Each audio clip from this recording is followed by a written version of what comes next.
Hello friends, मैं हूं मुर्तज़ा अली ख़ान। जैसा कि आप जानते हैं, मैंने हाल ही में एक सीरीज़ स्टार्ट करी है जिसमें मैं क्लासिक फिल्म से बात कर रहा हूं, मॉडर्न क्लासिक या गोल्डन एरा की क्लासिक्स। इसी सीरीज़ में आज मैं आपके लिए लेके आ रहा हूं एक बहुत ही यूनिक फिल्म जिसका नाम है कोल्ड माउंटेन।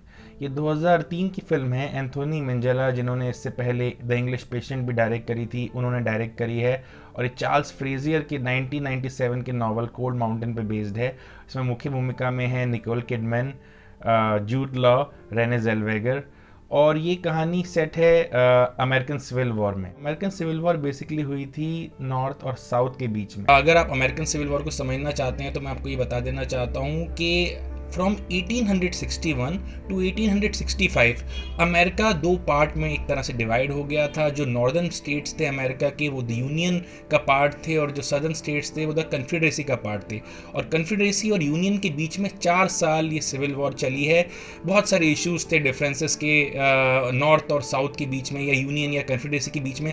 और सबसे बड़ा जो रीज़न था जो इन लोगों को इस लड़ाई के लिए मजबूर कर रहा था, वो था स्लेवरी। सदर्न स्टेट जो थे वो स्लेवरी को सपोर्ट करते थे। स्लेवरी ही उनकी फाउंडेशन थी। कॉटन प्लांटेशन में जो स्लेवरी का जो ट्रेडिशन था वो सालों से चला आ रहा था, और नॉर्थ के लोग इसको अबॉलिश करना चाहते थे। और अब्राहम लिंकन जो यूनियन के प्रेसिडेंट जब बनते हैं वो, तो एक सिविल वॉर चलती है और 4 साल तक चलती है, और इसका एंड होता है यूनियन की जीत में, कॉन्फेडरेसी की हार में, और एंड में स्लेवरी अबॉलिश हो जाती है। तो ईडा और इनमैन एक दूसरे से बेइंतहा प्यार करते हैं। हालांकि उन्होंने ज़्यादा वक्त एक दूसरे के साथ नहीं बिताया है। जब साउथ कैरोलिना से नॉर्थ कैरोलिना आती हैं ईडा अपने फादर के पास रहने, तो उनको इनमैन मिलते हैं जो कि कारपेंटर का काम करते हैं, और दोनों के बीच में प्यार हो जाता है।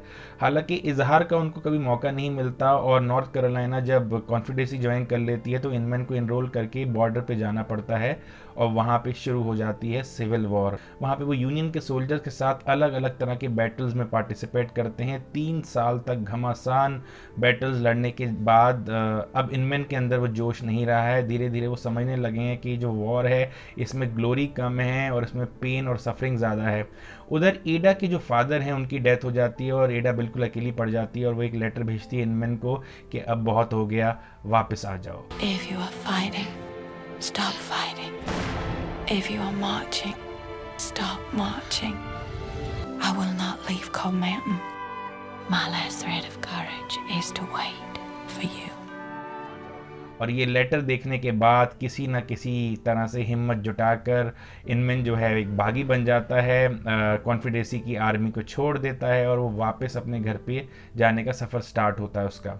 अब इस सफ़र में उसको बहुत अलग अलग तरह की परेशानियों का सामना करना पड़ता है, क्योंकि जो होम गार्ड्स हैं कॉन्फेडरेसी के वो बहुत ज़्यादा ब्रूटल हैं। वो बिल्कुल भी अलाउ नहीं करते कि कोई भी इंसान फ़ौज छोड़ के जाए, डिज़र्टर हो या बागी हो, और वो देखते ही ऐसे लोगों को पकड़ लेते हैं और बहुत सख्त सज़ा देते हैं। तो इनमैन का जो जर्नी है बहुत ही ज़्यादा डिफ़िकल्ट होती है। उसको बीच बीच में से बच के निकलना पड़ता है। अगर उसे कॉन्फेडरेसी का कोई होम गार्ड पकड़ लेगा तो वैसे ही, क्योंकि उसने बगावत करी है या वो एक डिज़र्टर है, उसको सज़ा मिलेगी। और यूनियन का अगर कोई सोल्जर देख लेगा तो वैसे ही उसको मार देगा, क्योंकि उसने कॉन्फेडरेसी की ड्रेस पहनी हुई है और उसकी आइडेंटिटी भी वही है। तो एक ये बहुत ही कॉम्प्लिकेटेड सिचुएशन में इनमैन फंस जाता है। साथ ही साथ यहाँ ईडा की लाइफ जो है और डिफ़िकल्ट होती जाती है, क्योंकि जो यहाँ का लोकल होम गार्ड है टीग, उसकी नज़र है ईडा पर। हालांकि उसकी एज ईडा से बहुत ज़्यादा है, पर वो बार बार प्रपोज करता रहता है कि आप नहीं आने वाला इनमैन, तुम मुझसे शादी कर लो।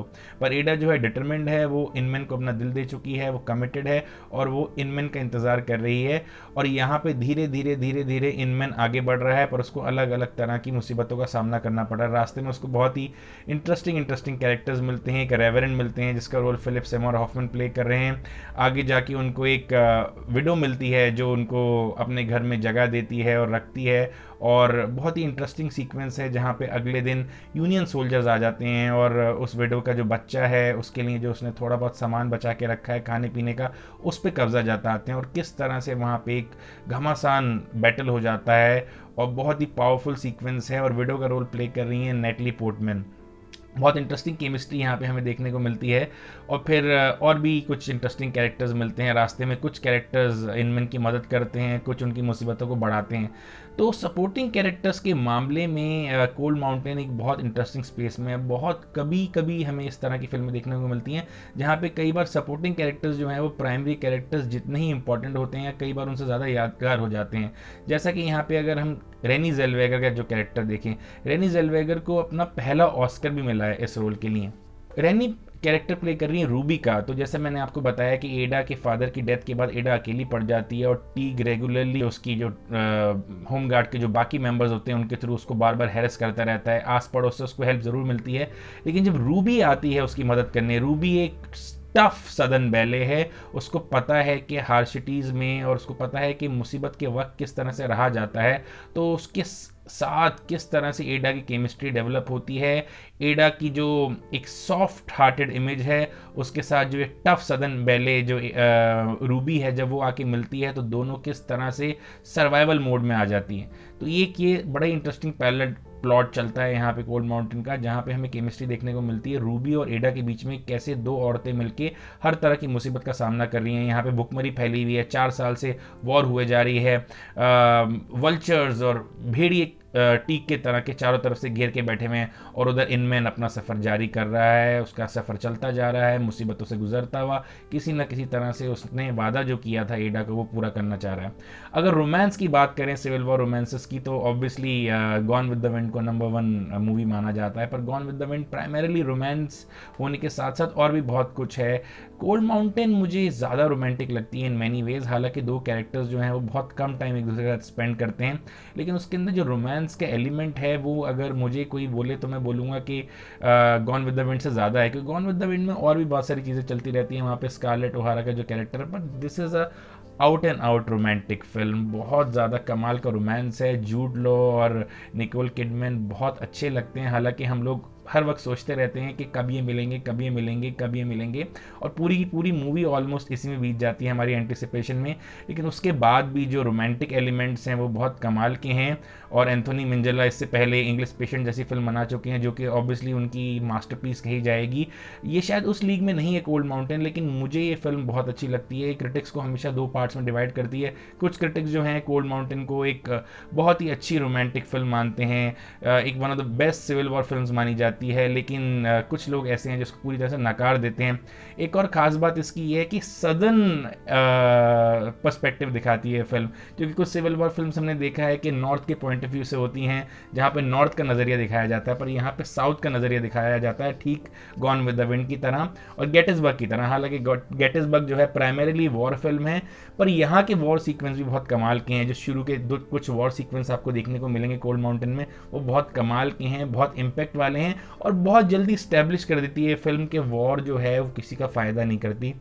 वॉर सिर्फ नुकसान करती है, ह्यूमन लाइफ का नुकसान करती है, हर तरह की डिस्ट्रक्शन फैलाती है, सबका नुकसान होता है वॉर में। तो ये एक एंटी वॉर फिल्म भी मैं इसको कह सकता हूँ। रोमांस, एपिक रोमांस होने के साथ साथ ये एक एंटी वॉर फिल्म भी है, और एंथोनी मेंजेला ने हर फ्रेम में कमाल किया। इसका म्यूज़िक भी बहुत कमाल का है। मुझे कोल्ड माउंटेन का म्यूज़िक बहुत पसंद है, मुझे कोल्ड माउंटेन की सिनेमाटोग्राफी बहुत पसंद है, एक्टिंग परफॉर्मेंसेज बहुत कमाल की हैं। टीक के रोल में चाहे रे विंस्टोन हो जो बहुत ही रूथलेस लगते हैं, चार्ली हुनम का भी one of the first major characters को इस मूवी में ही देखने को मिलता है। उसके बाद हमने देखा है चार्ली हुनम ने कितना ज़बरदस्त करियर अपना एच आउट किया, तो शुरुआत उसकी यहीं होती है। जूड लॉ का जो रोमांटिक ऑरा है, ये फिल्म उनके रोमांटिक ऑरा में 4 चांद लगाती है। निकोल किडमैन के करियर में भी काफ़ी इंपॉर्टेंट फिल्म है, और रेनी ज़ेलवेगर को तो उनका पहला ऑस्कर मिला था। फिलिप सेमर हॉफमैन का भी बड़ा इंटरेस्टिंग कैमियो है। साथ ही साथ इसमें हमें बहुत इंटरेस्टिंग सपोर्टिंग कैरेक्टर्स देखने को मिलते हैं। एक ओल्ड लेडी इनमैन को जो रास्ते में मिलती हैं और उनकी मदद करती है, वो भी बहुत खूबसूरती के साथ लिखा हुआ कैरेक्टर है। तो ओवरऑल कोल्ड माउंटेन एक बहुत ही खूबसूरत फिल्म है, बहुत ही ज़्यादा पेनफुल फिल्म भी है, पर इसकी ब्यूटी जो है, इसकी जो पेन जो है, वो आपके सीधा दिल को छूती है। और इसीलिए कोल्ड माउंटेन को मैं एक क्लासिक मानता हूँ, एक मिसअंडरस्टूड क्लासिक, एक अंडररेटेड क्लासिक। लेकिन मुझे लगता है वक्त आ गया है कि हम दोबारा से इसको रिविजिट करें। तकरीबन 2 डिकेड्स इसके होने वाले हैं। आई थिंक इसको सेलिब्रेट करना चाहिए और ज़्यादा लोगों को देखना चाहिए और एक सही नज़रिए के साथ देखना चाहिए। और इसीलिए मैं ये वीडियो आपके लिए लेके आया हूँ, ताकि आप इस मास्टरपीस को, इस अंडररेटेड मास्टरपीस को, इस सिविल वॉर क्लासिक को दोबारा से रिविजिट करें और इस फिल्म को उस जगह पर पहुँचाएँ जिस जगह की ये हकदार है। तो मैं मुर्तज़ा अली खान बहुत जल्दी आपके पास हाजिर होऊंगा एक और क्लासिक के साथ। Please please please do subscribe to my YouTube channel और बेल आइकन भी ज़रूर क्लिक कीजिए ताकि मेरे नोटिफिकेशन सबसे पहले आपके इनबॉक्स में पहुँचे।